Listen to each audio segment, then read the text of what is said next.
Hey, what's up everybody? How you doing? Welcome back to Karpo Gaming and another Diablo 4 video. Today I have a real cool build guide for you.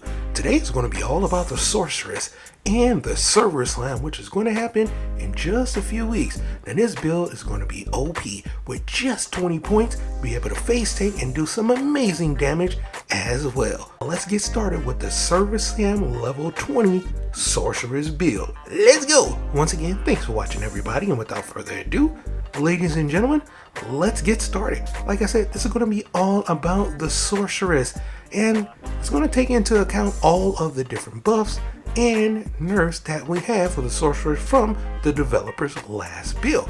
You see right here, the charge bow damage was increased and the mana cast has also been decreased, but we also have a few nerfs as well. So this is going to be my build, and it's the same build I'm going to be using for the server slam, and also I'm preparing for the full launch.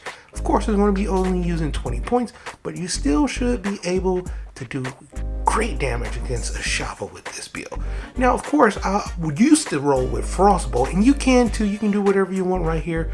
Either get vulnerable on enemies or get your mana back. It's totally up to you, but I'm taking into account what the developers have buffed. So instead, I'm going to go with Spark, and it's going to be a nice critical hit build, and it's going to be dealing lots of damage. You'll also be able to face tank a little bit as well. So we're going to be using Spark. We're going to plug in 1 point into that, and then we're going to go with Enhanced Spark. So each time it hits an enemy, we're going to have a 20% chance to hit up to 3 additional enemies, and also if it doesn't, we're going to get 20% extra damage to the primary target. And then Glinting Spark is what it's all about. We're going to get 2% increased critical strike chance per cast for 3 seconds, up to a whopping 10%. So you should be able to proc this quite a bit and get your crits off, right?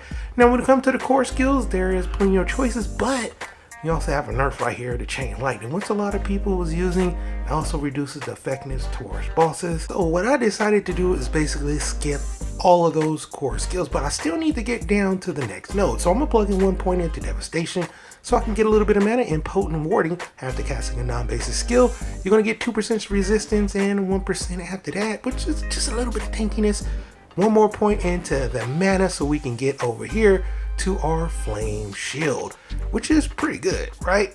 This is nice. And go for yourself in Flame for 2 seconds, burning surrounding enemies for 23.4 damage per second. While Flame Shield is active, you are immune, which means you're not going to take any damage while this is up, and we should be able to keep this up quite a bit the way this build is going to go down. Enhanced Flame Shield is going to get us nice 25% movement speed, and Shimmering Flame Shield is going to heal us for 50% of our missing life. So whenever we proc this, we're going to be going immune, we're going to be getting our health back as well, which should help with our tankiness.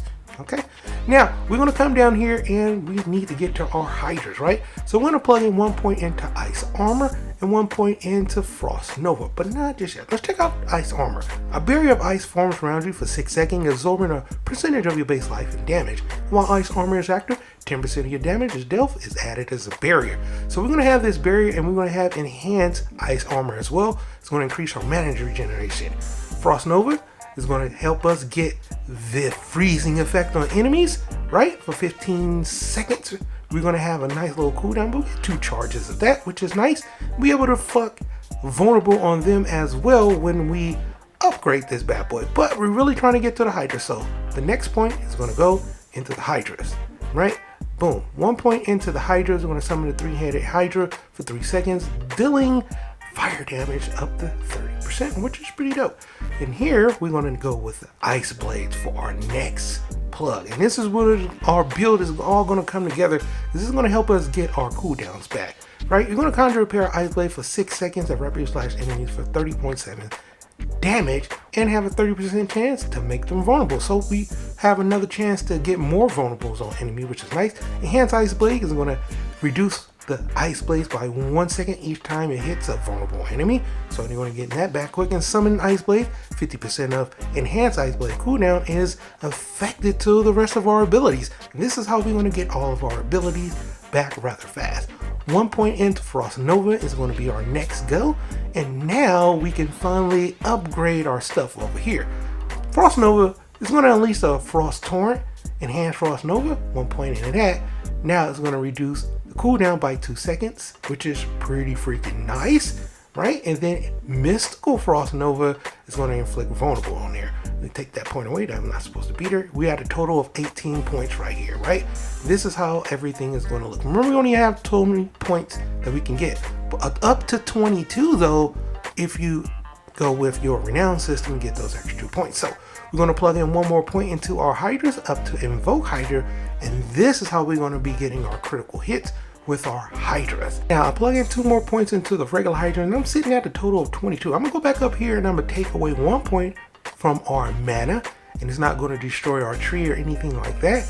And now I'm gonna plug that one last point back into the Hydras, getting that damage up to a whopping 39%, which is awesome. Now you can take that off and go total full leveled up Hydras, but because of the critical hits and our Glinting Spark will give us critical hit chance, our Hydras will crit as well.